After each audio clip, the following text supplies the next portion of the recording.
이제 여름입니다. 여름이 되면 우리가 여행을 많이 다니는데요. 휴가를 내고 여행을 많이 다니는데요. 여러분들이 낯선 곳에 여행 갈 때 제일 먼저 해야 될 일은 뭐라고 생각하십니까? 낯선 곳에 여행을 가기 위해 준비할 때 여러분이 해야 될 일은 뭘까요? 그곳에서 장소를 일단 정해야겠죠. 어디로 여행 갈지.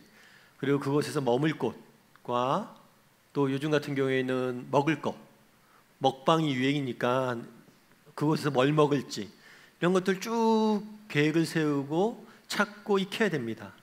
그런데 낯선 곳을 여행할 때 우리가 반드시 조금 배우고 미리 알아야 될 것이 있어요. 그건 뭐냐면 그곳의 문화와 질서입니다. 예를 들면 이런 거겠죠. 팁이죠, 팁. 우리나라는 팁이 없지만 외국에서는 팁이 있는 나라들이 있습니다. 그래서 실제로 팁이 있는 나라에 가서 물건을 살 때 내가 생각하기엔 싸게 산 것 같은데 막상 결제되고 나중에 돈을 챙겨보면 돈을 많이 쓰는 경우들이 있어요. 그러니까 실제 가격은 세금과 또 봉사료가 포함이 안 된 경우들이 많아요. 그러다 보니까 많이 비용이 들게 되죠. 뿐만 아니라 팁이 있는 곳에서는 숙박을 하고 잠을 자고 잠깐 자리를 비울 때라도 팁을 줘야 됩니다. 그러니까 우리가 새로운 곳을 여행을 할 때, 낯선 곳을 가야 될 때는 그곳만이 갖고 있는 문화와 질서에 대해서 배울 필요가 있어요. 그리고 사실 문화와 질서는 한 사회를 이루는 근간이 됩니다. 그래서 문화와 질서를 이해하는 거 굉장히 중요합니다. 오늘 우리가 함께 읽은 본문의 말씀은 노아 이야기예요. 특별히 언제 이야기냐면 노아가 하나님께서 세상을 심판하려고 홍수로 세상을 심판하십니다. 그때 노아가 방주를 타요. 그래서 방주를 지어서 방주를 탐으로 구원을 받습니다. 그래서 지금 이 홍수가 끝난 다음에 이 방주에서 나온 노아의 이야기가 오늘 본문의 이야기예요. 방주에서 나와서 이제 새로운 삶을 살려고 하는 노아에게 하나님께서 새로운 세상에서 어떻게 살면 좋을지에 대한 새로운 세상에 대한 질서, 새로운 세상을 살아가야 될 문화에 대해서 가르쳐 주는 게 오늘 본문의 말씀이에요. 저는 그날에 하나님께서 노아에게 주신 새로운 세상을 위한 새로운 질서에 대해서 여러분과 몇 가지 이야기를 나눠보고자 합니다. 그리고 이를 통해서 오늘을 사는 우리는 어떻게 살아야 될지에 대해서 몇 가지 이야기를 좀 여러분과 나눠보길 원합니다. 첫 번째로 오늘 살펴보길 원하는 것은 복을 주시다라는 표현이에요. 1절 말씀을 같이 한번 읽어보았으면 좋겠습니다. 1절 말씀을 다시 한번 읽도록 하겠습니다. 같이 읽겠습니다. 하나님이 노아와 그 아들들에게 복을 주시며 그들에게 이르시되 생육하고 번성하여 땅에 충만하라. 방주에서 나온 노아에게 하나님께 첫 번째 주신 말씀이 뭐냐면 복을 주셨다. 복을 주시면 뭐라고 얘기하냐면 그들에게 생육하고 번성하고 땅에 충만하라.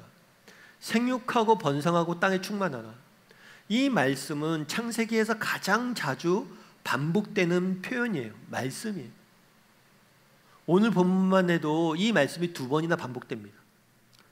아담을 처음 지으시고 하나님이 주신 약속의 말씀도 이 말씀이었어요. 그럼 하나님께서 왜 사람을 지으시고 또 노아로 하여금 새로운 세상에 살기 전에 꼭 이런 말씀을 주셨을까요?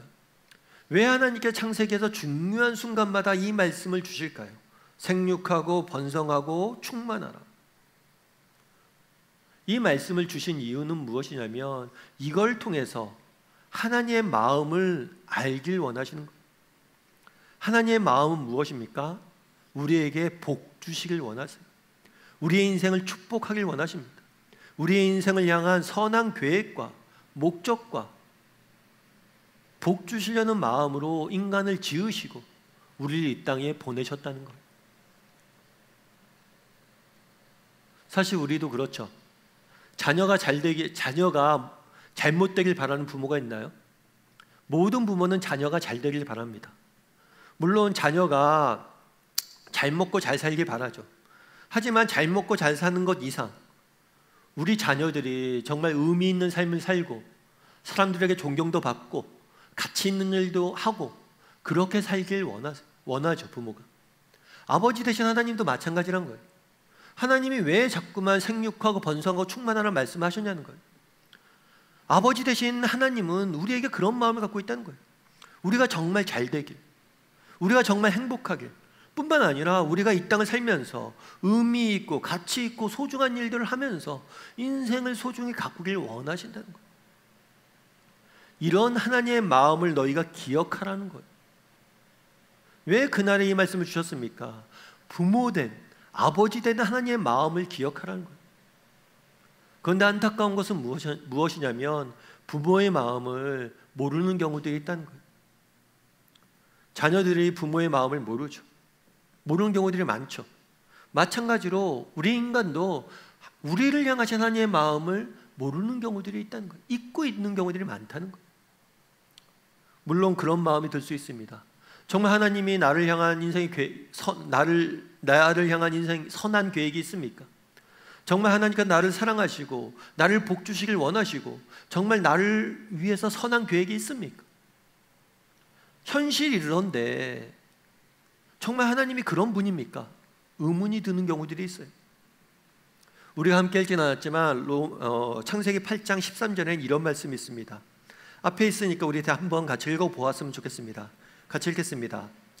601년 첫째 달 곧 그 달 초하룻 날에 땅에서 물이 거친지라 노아가 방주 뚜껑을 제치고 본즉 지면에서 물이 거쳤더니.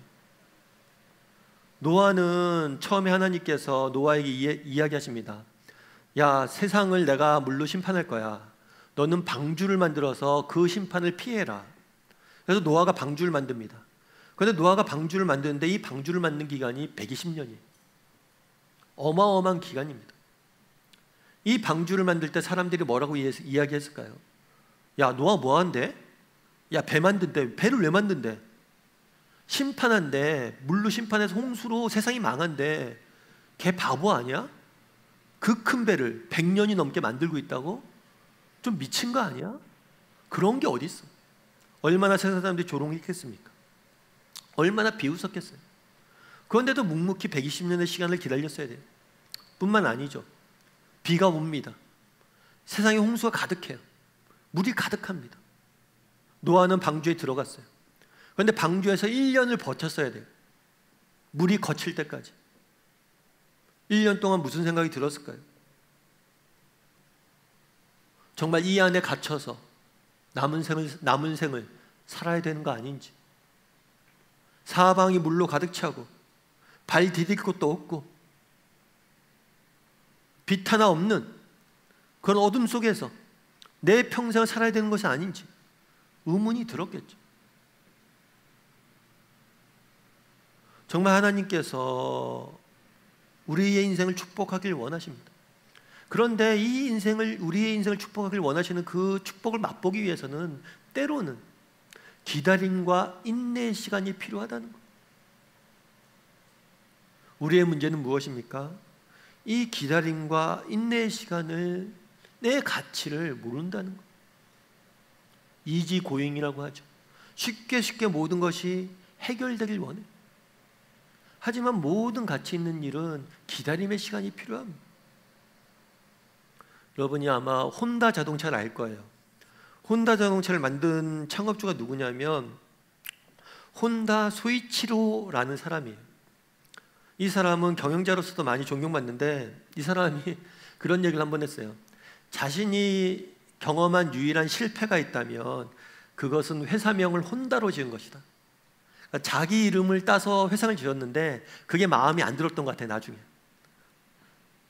다른 사람들이 자기 이름을 따서 회사 이름을 짓다 보니까 자기도 그렇게 졌는데 그게 불만이었다고 이야기하더라고요. 그런데 이 사람이 경영할 때 중요한 철학이 하나 있어요. 그건 뭐냐면 실패한 사람들을 많이 등용했습니다. 그래서 한 번은 물었어요. 왜 실패한 사람들 그렇게 등용했습니까? 라고 물으니까 이 사람이 무슨 예를 드냐면 대나무 예를 들어요. 대나무가 우리가 보기엔 똑같을 것 같아요. 그런데 대나무 마디 사이에 길이가 있습니다. 온화한 지방에서 자란 대나무는 이 마디 사이가 길어요. 그리고 혹독한 지역, 날씨가 안 좋은 데 자란 대나무는 마디가 짧습니다. 그런데 재밌는 것은 마디가 긴 대나무는 바람이 불거나 강풍이 불거나 조금만 날씨가 안 좋으면 꺾여요. 그런데 마디 사이가 짧은 데는 더 오래 버틴다는 거예요. 마찬가지로 인생에 실패도 있고 고난도 있을 수 있지만 그걸 경험한 사람들이 훨씬 더 정말 어려움도 이겨낼 수 있고 역경도 이겨낼 수 있고 가치도 있게 쓸 수 있다는 거예요. 그래서 실패한 사람들을 쓴다는 거예요. 정말 하나님께서도 우리 인생에 그럴 수 있다는 거예요. 기다림의 시간을 요구하실 때도 있고 정말 현실이 내 인생의 계획과 반대로 돌아갈 때도 있어요. 하지만 그것들을 통해서 하나님은 우리를 다듬고 더 귀하게 쓰신다는 거예요. 그걸 통해서 더 선하게 우리 인생을 인도하기 위한 하나님의 마음을 알아야 된다는 거예요. 제가 아시는 집사님 한 분이 있습니다. 그 집사님은 이제 남편분이 일찍 돌아가셨어요. 그래서 혼자 이렇게 자녀들을 키웠어야 되는데 우리가 기대하는 것은 그렇게 혼자 자녀를 키울 때 자녀들이 잘 되길 기대하죠. 그런데 이제 그 아들이 한 명 있었는데 아들이 공부를 좀 등한시했어요. 그리고 고3이 됐죠. 그래서 이제 고3이 돼서 수능 기도회가 있어서 그 집사님한테 수능 기도회 가서 같이 기도하자고 권유를 드렸어요. 그랬더니 그 집사님 그러더라고요. 우리 아들은 이번에 수능을 안 봅니다. 이제 공부를 등한시하다 보니까 수능을 안 보기로 한 거예요. 참 부모 입장에서 어떻겠습니까? 얼마나 답답하겠어요.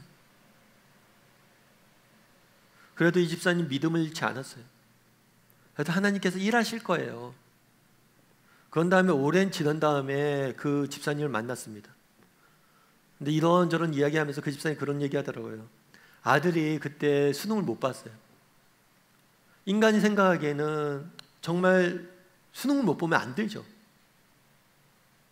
수능을 보고 수능 점수도 잘 나오고 수능 대박도 터지고 그래야지 뭔가 인생을 잘 될 거 아니에요.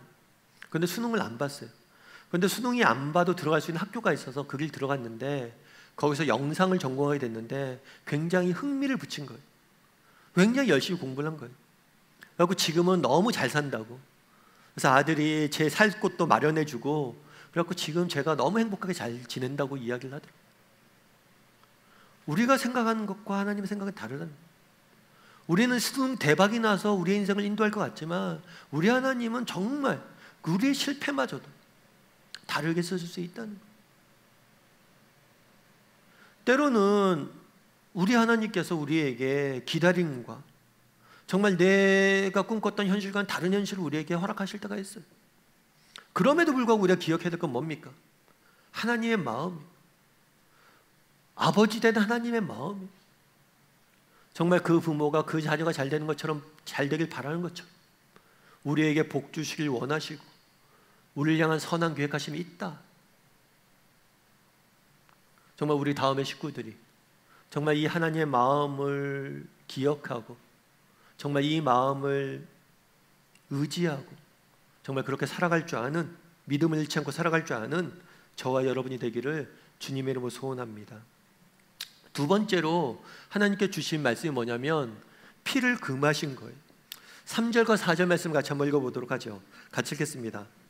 모든 산동물은 너희의 먹을 것이 될지라 채소같이 내가 이것을 다 너희에게 주노라. 그러나 고기를 그 생명되는 핏째 먹지 말 것이니라. 하나님께서 육식을 처음으로 허락하세요.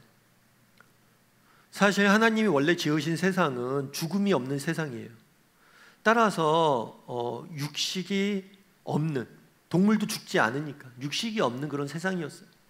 그런데 노아 방주 이후에 하나님이 육식을 처음으로 공식적으로 허용하십니다. 물론 그전에도 사람들이 육식을 했는지 안 했는지 정확히는 알 수 없어요. 하지만 이때 공식적으로 허용하셨습니다. 그럼 왜 육식을 허용하셨을까? 아마 여러 가지 이유가 있을 텐데 그런 것 같아요. 뭐냐면 지금 상황이 어떤 상황이냐면 홍수가 났어요. 그래서 이 세상의 모든 것들이 멸절됐습니다. 이제 새로운 땅에 이제 노아가 내렸어요. 그러면 이제 나중에 보면 알지만 노아가 농사를 짓습니다. 농사를 지으면 그 곡식이 자랄 때까지 시간이 걸려요. 그 시간 동안 먹을 것이 필요했기 때문에 하나님께서 이때부터 공식적으로 육식을 허용하신 것 같아요. 그래서 실제로 방주에 동물을 실을 때 암수 한 쌍씩 실는데 정결한 동물 인간이 먹을 수 있는 동물이거든요. 나중에 이 정결한 동물은 7쌍씩 실어요. 그러니까 아마도 하나님께서 이때부터 먹을 수 있는 육식을 허락하심으로 인해서 노아의 생명을 보존케 하려고, 보호하려고 아마 육식을 허락하신 것 같아요. 그런데 이 육식을 허락하셨는데 한 가지 단서가 있어요. 피채 먹지 말라는 거야. 생명되는 피채 먹지 말라. 피를 먹지 말라고 한 거죠. 그러면 피를 먹는 게 잘못이라고 이야기한 걸까요? 사실 우리나라는 피를 먹죠. 예를 들어서 선지 해장국 같은 경우에 피를 이제 굳어서 먹는 거잖아요. 그럼 피를 먹지 말라고 했으니까 피를 먹는 거 다 잘못된 것이냐? 핏물이 있는 것을 먹으면 절대 안 되는 거냐? 그건 아니에요. 그럼 피를 먹지 말라고 한 표현은 뭐냐라는 거죠. 왜 피를 금했냐는 거예요. 이 피채 먹지 말라는 것은 단순히 피를 먹지 말라는 게 아니라 생명을 소중히 여기라는 거예요. 물론 육식을 허용하셨지만 정말 동물들에게 자행되는 잔악함과 포악함을 금지한 거예요. 동물을 착취하고 남용하지 못하도록 한 거예요. 하나님께서 우리에게 먹을 것을 주시고 자연들의 이런 것들을 주셨지만 이것들을 절대 착취하거나 남용하지 말라는 거예요. 동물들을 잔혹하고 포악하게 이용하지 말라는 거예요. 그래서 이 규정을 준 거예요. 육식을 허용했지만 생명을 존중히 여기라는 거죠. 그런데 단순히 이 피를 금하신 것은 동물의 문제만 아닙니다. 6절에 보면 이렇게 되어 있어요. 6절 말씀을 같이 한번 읽어볼까요? 같이 읽겠습니다. 다른 사람의 피를 흘리면 그 사람의 피도 흘릴 것이니 이는 하나님이 자기 형상대로 사람을 지으셨습니다. 다른 사람의 피를 흘리지 말게 하라. 달리 이야기하면 살인을 금한 거죠. 사실 성경을 여러분들 쭉 이제 창세기를 배워서 알지만 인간이 아담과 하와가 범죄한 다음에 제일 먼저 나타나는 현상 중에 하나가 관계의 파괴. 부부 사이의 관계가 파괴됐어요. 그 다음에 에덴 동산에서 쫓겨나서 처음 있었던 일이 뭐냐면, 처음 있었던 비극이 뭐였냐면 형제 살인이, 가인이 아벨을 죽였어요. 질투와 분노로. 그래서 하나님께서 새로운 세상에서는 정말 너희 부모가 첫사람 아담과 너희의 조상들이 범한 그 실수를 하지 말라는 거예요. 서로 미워하고 죽이지 말라는 거예요. 그래서 살인을 금한 거예요. 그런데 살인을 금할 때 너희가 살인하지 말라 이야기한 게 아니라 다른 사람의 피를 흘리면 그 사람의 피도 흘릴 것이다. 너희가 다른 사람에게 이렇게 행하면 내가 너희에게 그대로 갚아줄 것이다. 이렇게 이야기를 해요. 왜 이런 이야기를 했을까요? 이건 조금 다르게 얘기하면 내가 다른 사람의 행한 대로 네가 받을 것이다. 이야기를 다른 식으로 표현하면 뭐냐면 네가 다른 사람한테 행동할 때 네가 대접받고 싶은 대로 네가 행동하는 거예요. 다른 사람의 입장에 서서 생각해보고 정말 네가 대접받고자 하는 대로 그 사람을 대접하라는 거예요. 달리 이야기하면 오늘 본문의 말씀은 살인을 금한 것 같지만 소극적으로는 살인을 금했지만 적극적으로는 뭐예요? 다른 사람의 입장에 서서 생각하고 그 사람을 섬기고 그 사람을 대접하고 그 사람을 사랑하라는 거예요. 새로운 세계를 살아가면서 너희가 지켜야 될 가장 중요한 질서는 뭐냐? 서로를 사랑하고 섬기는 거라는 거예요. 서로를 존중히 여기고 서로를 사랑하고 섬기는 거예요. 그런데 왜 이렇게 해야 되냐? 그 이유가 뭐냐? 이는 오늘 6절에 보면 뭐라고 되냐면 이는 하나님이 자기 형상대로 누구를? 사람을 지으셨기 때문이다. 달리 이야기하면 왜 너희가 서로 존중하고 사랑해야 되냐? 너희가 하나님의 형상으로 지음받았기 때문이란 거예요. 거기에 너희 인간의 존엄성이 담겨져 있다는 거예요. 요즘 인공지능이 되게 많이 화두가 되고 있습니다. 그런데 그래서인지 몰라도 인공지능 로봇도 요즘은 나오고 있어요. 실제로 소피아라는 인공지능 로봇이 있어요. 이 로봇은 실제로 중동에 있는 어느 나라의 시민권도 가지고 있어요. 시민으로서 인정받은 거죠. 그래서 이 소피아라는 인공지능 로봇은 얼굴을 오드리 헵번을 닮게 이렇게 얼굴이 만들어졌대요. 그리고 아무래도 인공지능이다 보니까 똑똑하겠죠. 앞으로 이런 인공지능 로봇이 점점 많아질지 모른다고 많은 사람들이 이야기를 합니다. 그래서인지 몰라도 요즘 드라마나 영화 같은 데 보면 인공지능에 관련된, 로봇에 관련된 드라마나 영화가 있어요. 한 드라마에서 그런 경우가 있었어요. 아빠가 아이들을 위해서 아이들을 보육하는 인공지능 로봇을 이렇게 구입해 옵니다. 인공지능 로봇이 아이들을 양육을 해요. 그런데 인공지능 로봇이 너무 아이들을 잘 양육하는 거예요. 인공지능 로봇은 화도 안 내죠. 아이들이 필요할 때 친절한 말들로 모든 아이들이 필요한 것들 다 해주죠. 늘 환하게 웃으면서 아이들을 대하죠. 그러니까 아이들이 뭐냐면 엄마보다 인공지능 로봇을 더 좋아하는 거예요. 인공지능 로봇과 인간, 더 친절하고 더 말 잘하고 더 웃고 있는 인공지능 로봇과 인간, 누가 더 가치 있는 존재냐는 거예요. 차이점은 뭘까요? 근본적인 차이는, 엄마와 정말 아이를 돌보는 로봇과의 근본적인 차이는 사랑이라는 마음이에요. 물론 말도 좋게 쓸 수 있고 여러 가지 일들을 실제로 해줄 수 있지만 그 안에 담겨져 있는 사랑이란 마음 때문에, 인간의 존엄성, 인간의 참된 가치, 그것은 어디서 나오냐는 거예요. 사랑이신 하나님의 형상을 따라 지음 받았다는 거예요. 정말 너희가 놓아야 너희가 다시 새로운 세상에 살아갈진데, 정말 이 세상에서 너희가 가장 먼저 배우고 가장 먼저 소중히 여기야 될 건 뭐냐면 서로 사랑하고 섬기는 거예요. 이 사랑만큼 인간의 존엄성과 인간이 추구해야 될 가치가 없다는 거예요.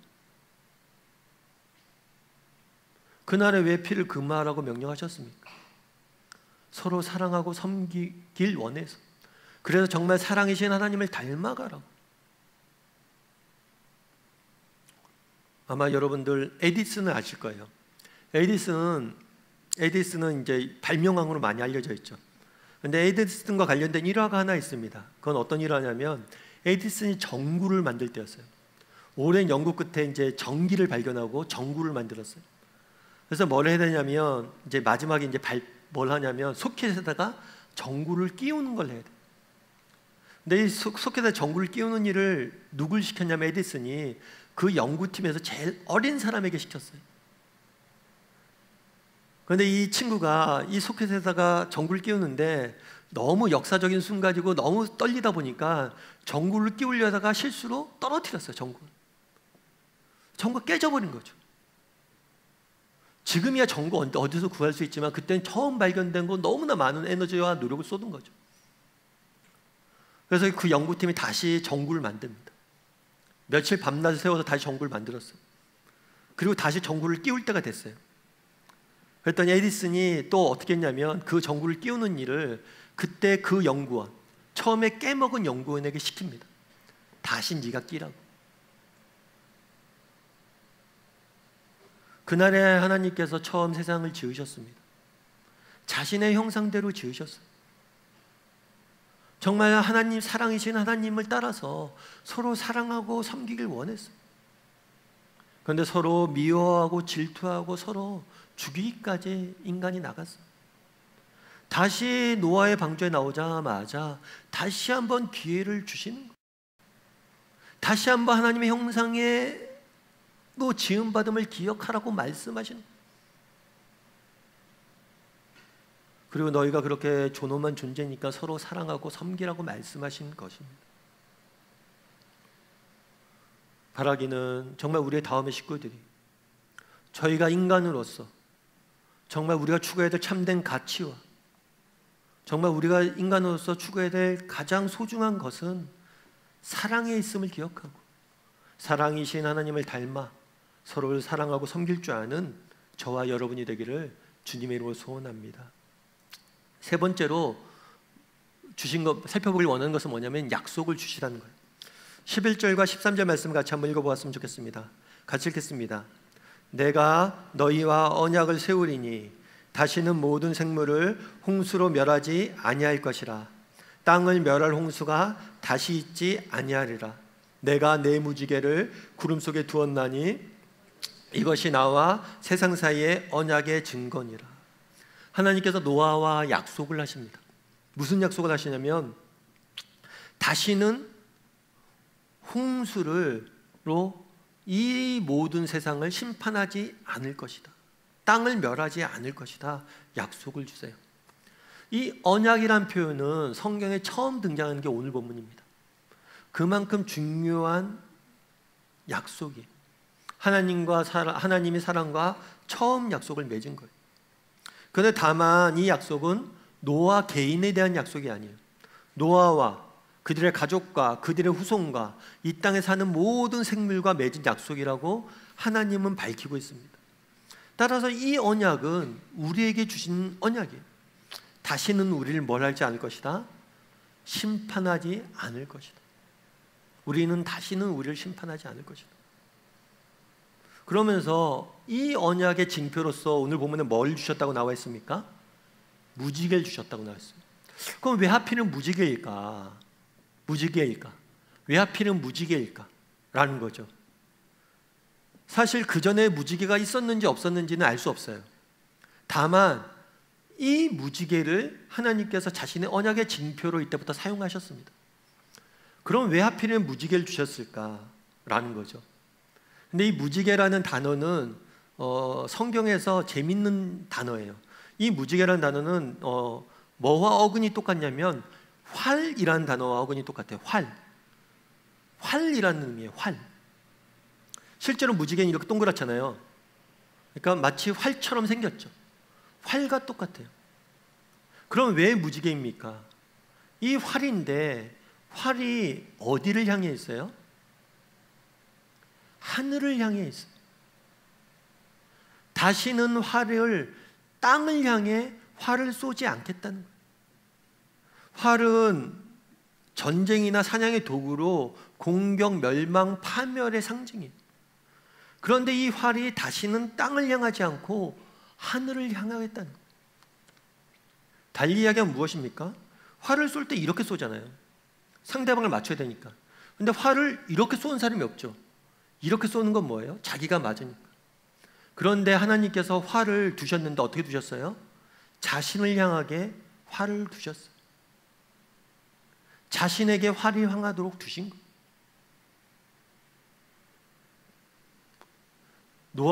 창세기 8장 20절과 21절 말씀을 우리가 읽진 않았는데 함께 읽어보도록 하겠습니다. 같이 읽겠습니다.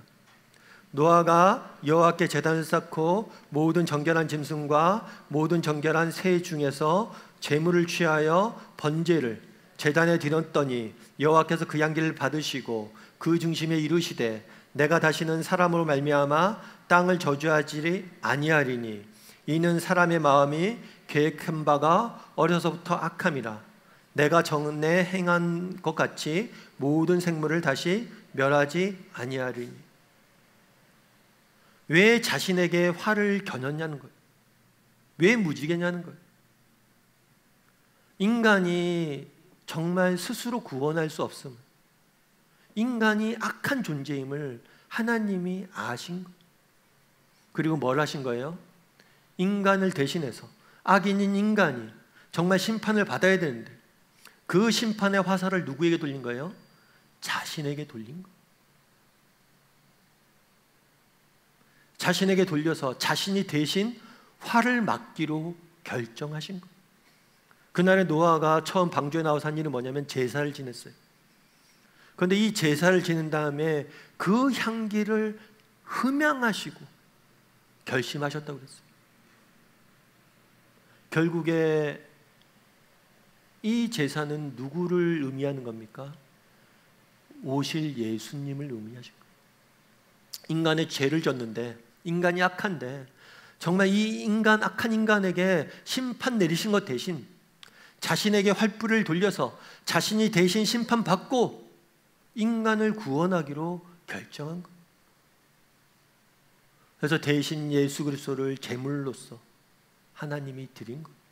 하나밖에 없는 아들이 인간을 대신해서 심판받게 하신 것. 오늘 본문에 보면 무지개를 주시면서 그런 이야기를 합니다. 무지개를 보고 너희가 기억하라. 무엇을 기억하라는 거예요? 정말 하나님의 사랑을 기억하라는 거죠. 정말 우리를 대신해서 심판받으신, 화살의 그 방향을 자신에게 돌리신 그 하나님의 사랑을 기억하라는 거예요. 그리고 오늘 무지개를 주면서 나도 기억할 것이다 이야기합니다. 그 노아와의 언약을 기억하신 하나님이 무엇을 하셨습니까? 하나밖에 없는 그 아들을 이 땅에 보내셔서 우리를 대신해서 십자가에 죽게 하셨죠. 그날의 무지개를 주셨습니다. 왜 주셨습니까? 기억하라는 거예요. 뭘 기억하라는 거예요? 하나님의 사랑을 기억하라는 거예요. 그리스도의 십자가를 기억하라는 거예요. 정말 우리를 대신해서 스스로 심판받기로 결정하신 그 하나님의 사랑을 기억하라는 거예요.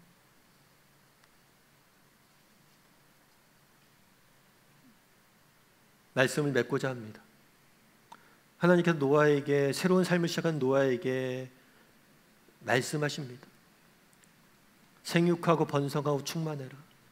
정말 너희를 향한 내 마음을 기억하는, 아버지 되신 하나님의 마음, 우리를 복주시길 원하신, 우리를 향해서 선한 계획을 갖고 있는 아버지의 마음을 기억하고, 현실이 힘들고 때로는 기다려야 될 순간들도 있지만 믿음을 잃지 말고 살아가라는 거예요. 뿐만 아니라 하나님께서 피를 금하십니다. 그리고 너희가 나를 닮은 존재임을 기억하라는 거예요. 정말 인간의 가장 소중한 가치, 우리가 추구해야 될 이상은 바로 하나님을 닮아, 사랑이신 하나님을 닮아 서로 사랑하고 섬기는 것임을 기억하고, 그것에 인간의 가치가 있음을 기억하고 사랑하고 섬기라는 거예요. 그리고 마지막으로 무지개를 주시면서 정말 우리를 대신해서 그 화살을 자신에게 돌리신, 그리고 스스로 화살을 맞으신, 자신에게 화살을 쏘으신 그 하나님의 사랑을 기억하라는 거예요. 바라기는 우리 다음의 식구들이 하나님의 마음을 기억하고, 또 우리가 누구를 따라 지음받은 존재인지를 기억하고, 또 우리를 위해서 하나님이 얼마나 우리를 사랑하셨는지 기억하고 살아갈 줄 아는 저와 여러분이 되기를 주님의 이름으로 소원합니다.